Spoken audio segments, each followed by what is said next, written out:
Assalamualaikum warahmatullahi wabarakatuh.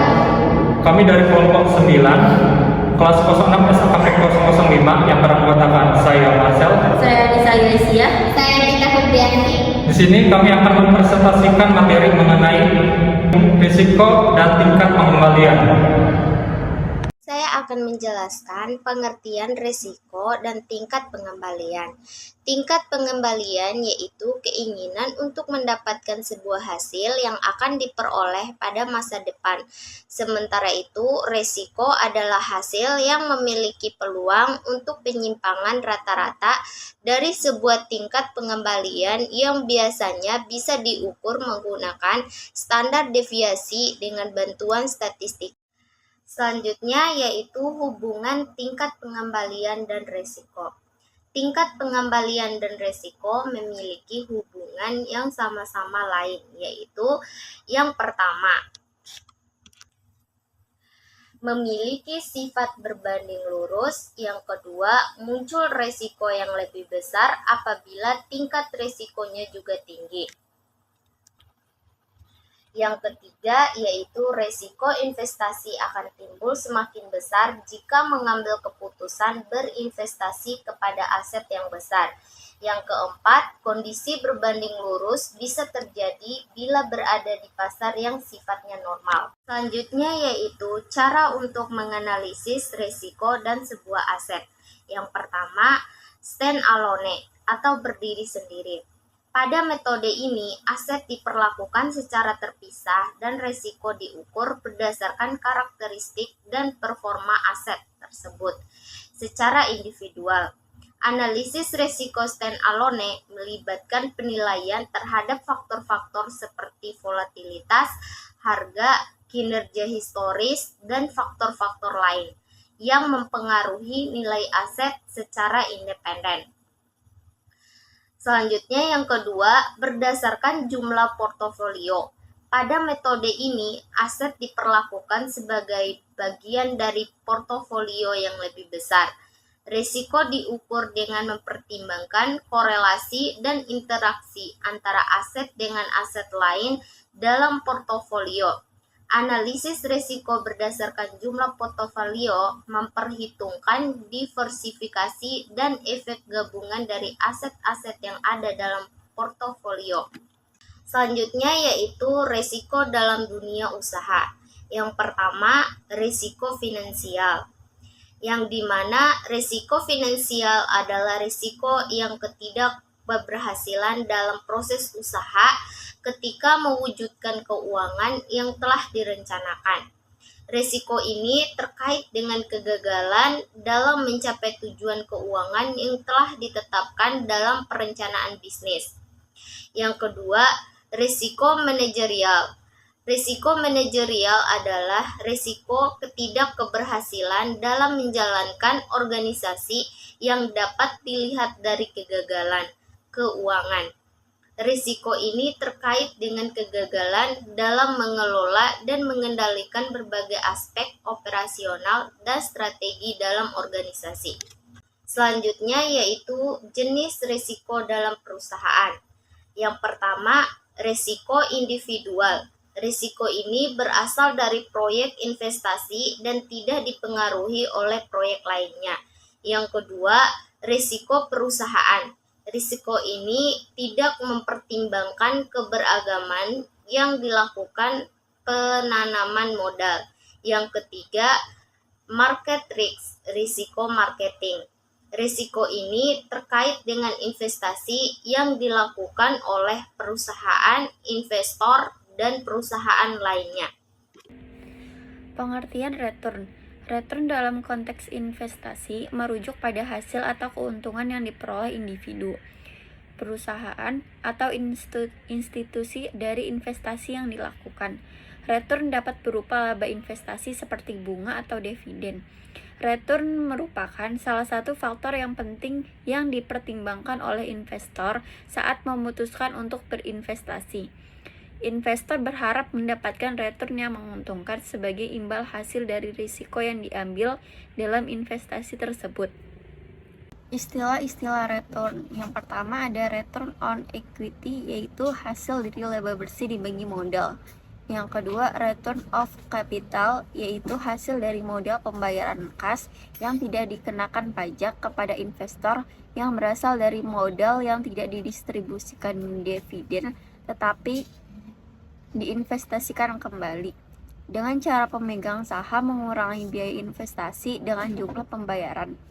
Yang ketiga ada return on investment, yaitu hasil dari investasi dengan cara pendapatan sebelum pajak dibagi ke investasi untuk mendapatkan angka yang memunculkan hubungan laba dengan investasi. Yang keempat ada return on invest, yaitu hasil dari modal investasi, beban bunga dan laba bersih dibagi total kapasitas perusahaan. Yang kelima ada return realisasi, yaitu sebutan untuk return yang sudah terrealisasi. Yang keenam ada return on net worth, yaitu hasil dari kekayaan bersih investor yang bisa menetapkan imbal hasilnya dengan cara melakukan perbandingan antara kekayaan bersih dengan pendapatan bersih setelah pajak. Selanjutnya yang ketujuh, return on sales, yaitu hasil dari penjualan yang digunakan untuk menentukan apakah operasional perusahaan efisien dengan cara melakukan perbandingan persentase penjualan bersih atau mencerminkan laba sebelum pajak dengan variabel yang sama dari tahun sebelumnya. Yang kedelapan, return ekspektasi, yaitu sebuah return yang diimpikan oleh investor untuk didapatkan di masa mendatang. Yang kesembilan ada total return, yaitu jumlah dari semua return pada investasi di tahun tertentu. Yang kesepuluh return realisasi portofolio, yaitu hasil rata-rata tertimbang pada return realisasi sekuritas tunggal di portofolio. Yang ke-11 ada return ekspektasi portofolio, yaitu hasil rata-rata tertimbang pada return ekspektasi sekuritas tunggal di portofolio. Hubungan karakteristik risiko and return. Jika profitabilitasnya semakin tinggi, maka pengembalian aktualnya berada di bawah pengembalian yang diinginkan dan semakin tinggi risiko stand alone yang berkaitan dengan aset. The average investor merupakan orang yang tidak menginginkan risiko, berarti investor itu harus digantikan ketika melakukan aset yang berisiko. Karena aset yang risikonya besar pasti memiliki return yang dibutuhkan dibanding dengan aset yang kurang berisiko. Risiko return. Risiko return memiliki tipe-tipe sebagai berikut. Yang pertama, risiko murni atau pure risiko. Dalam segala hal pasti ada ketidakpastian. Itulah yang bisa memunculkan suatu kerugian. Ada 3 tipe risiko murni, yaitu yang pertama, risiko aset fisik, yaitu sebuah risiko yang mengakibatkan munculnya kerugian pada aset fisik di suatu organisasi. Contohnya adalah bencana alam. Yang kedua ada risiko karyawan, yaitu sebuah risiko yang disebabkan oleh suatu hal pada karyawan yang bekerja di suatu organisasi. Contohnya adalah karyawan yang sakit sehingga tidak bisa bekerja. Yang ketiga ada risiko legal, yaitu sebuah risiko yang timbul pada bidang kontrak yang tidak sesuai dengan rencana yang diharapkan. Contohnya adalah terjadi masalah dengan pihak yang bekerja sama sehingga mengakibatkan putusnya kontrak. Risiko spekulatif atau speculative risk. Jika terjadi ketidakpastian, pasti hanya ada 2 kemungkinan, yaitu keuntungan atau kerugian. 4 risiko spekulatif, yaitu yang pertama risiko pasar, yaitu sebuah risiko yang terjadi akibat adanya pergerakan dalam harga pasar yang menyebabkan terjadinya risiko. Contohnya harga saham yang melonjak turun, maka bisa mengakibatkan kerugian. Yang kedua, risiko kredit atau sebuah risiko yang terjadi akibat rekaman tidak berhasil memenuhi kewajiban pada organisasi. Contohnya terjadi gagal bayar yang mengakibatkan piutang meningkat. Yang ketiga, risiko likuiditas, yaitu sebuah risiko yang terjadi akibat tidak berhasil mencukupi yang dibutuhkan oleh kas. Contohnya adalah kas di perusahaan tidak mencukupi untuk membayar bunga hutang, sehingga organisasi terpaksa menjual asetnya. Yang keempat, risiko operasional, yaitu sebuah risiko yang terjadi akibat terkendalanya kegiatan di organisasi sehingga tidak berjalan semestinya. Contohnya, mesin pemotong kayu rusak akibat termakan usia. 3. Risiko statis atau status risk. Risiko ini berasal dari kondisi tertentu dan memiliki karakter tidak berubah dari masa ke masa. Contohnya adalah belum pastinya kejadian tersambar petir. Keempat, risiko dinamis atau dynamic risk. Risiko ini berasal dari kondisi tertentu dan memiliki karakter yang dapat berubah sesuai dengan kondisi tertentu. Contohnya adalah semakin berkembangnya teknologi. Kelima, risiko subjektif atau subjective risk. Risiko yang berasal dari pengambil keputusan yang ragu atau cemas jika mengalami hal yang tidak diinginkan. Dan yang keenam, risiko objektif atau objective risk. Risiko yang berasal dari parameter pengamatan yang pernah dialami. Lalu ada cara mengelola risiko. Ada 4 cara untuk mengelola risiko, yaitu 1. Memperkecil terjadinya risiko.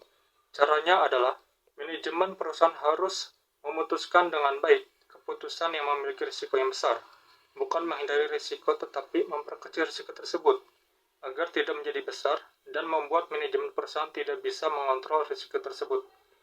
Kedua, mengalihkan risiko. Caranya adalah risiko tersebut dialihkan ke tempat lain. Contohnya, bisnis yang dijalankan diasuransikan untuk mencegah risiko yang tidak bisa diprediksi kapan datangnya. Ketiga, mengontrol risiko. Caranya adalah membuat kebijakan untuk mencegah risiko sebelum risiko tersebut terjadi.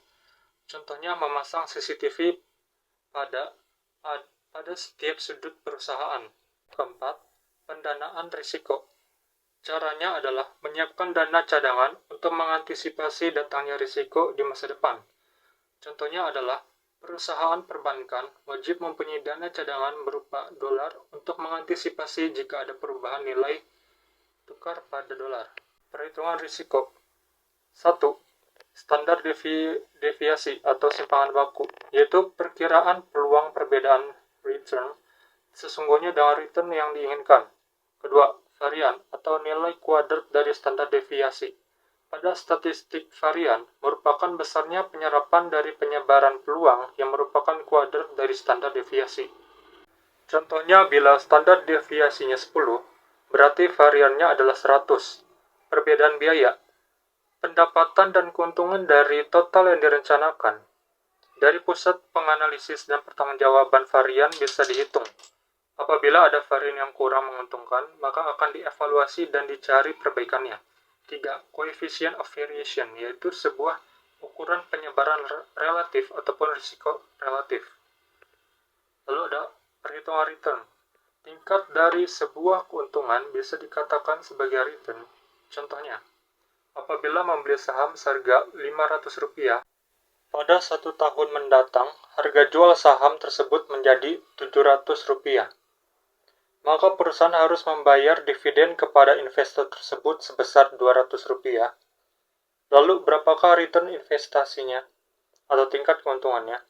Untuk mencari tahu, return investasinya bisa dihitung dengan cara return sama dengan Rp700 ditambah Rp200 dikurang Rp500, lalu dikali 100% per Rp500, di mana akan mendapatkan Rp400 dibagi dengan Rp500 dikali 100%. Periode tingkat keuntungan bisa dihitung berdasarkan hari, bulan, atau tahun. Berdasarkan contoh tadi, periode yang digunakan adalah tahun. Maka, dapat disimpulkan bahwa sang investor mendapatkan keuntungan sebanyak 80% per tahun. Lalu ada model yang digunakan dalam risiko dan tingkat pengembalian. Yang pertama ada Capital Asset Pricing Model atau CAPM. Rumus CAPM adalah RI sama dengan RF ditambah beta I dikali dengan RM dikurang RF. Atau bisa juga dengan rumus RI sama dengan RF ditambah RM dikurang RF dikali dengan beta I.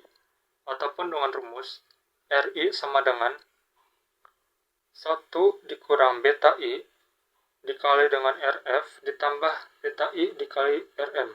Keterangan, RI sama dengan return saham, RF sama dengan risk free atau return investasi yang bebas risiko. Beta I adalah indikator risiko sistematis atau beta saham. Lalu ada RM atau return market atau biasa disebut dengan return pasar. Lalu ada arbitrage pricing theory atau APT. Rumus APT adalah RI sama dengan alpha I ditambah beta I dikali RM ditambah EI. Keterangan, RI adalah return saham, lalu ada alpha saham I, ada beta saham, RM adalah return pasar, dan EI adalah random error. Kesimpulannya, risiko dan tingkat pengembalian merupakan dua konsep penting yang terdapat dalam investasi. Tingkat pengembalian mengacu pada hasil yang diharapkan dari investasi di masa depan. Sementara, risiko merujuk pada ketidakpastian hasil tersebut. Risiko dapat diukur dengan menggunakan standar deviasi sebagai indikator penyimpangan rata-rata dari tingkat pengembalian yang normal. Hubungan antara tingkat pengembalian dan risiko adalah berbanding lurus. Artinya, semakin tinggi risiko, semakin besar tingkat pengembalian yang diharapkan. Risiko investasi juga dipengaruhi oleh ukuran aset, di mana risiko akan semakin besar jika investasi dilakukan pada aset yang besar. Namun, hubungan ini hanya berlaku di pasar yang sifatnya normal. Sekian presentasi dari kami, kurang lebihnya mohon maaf.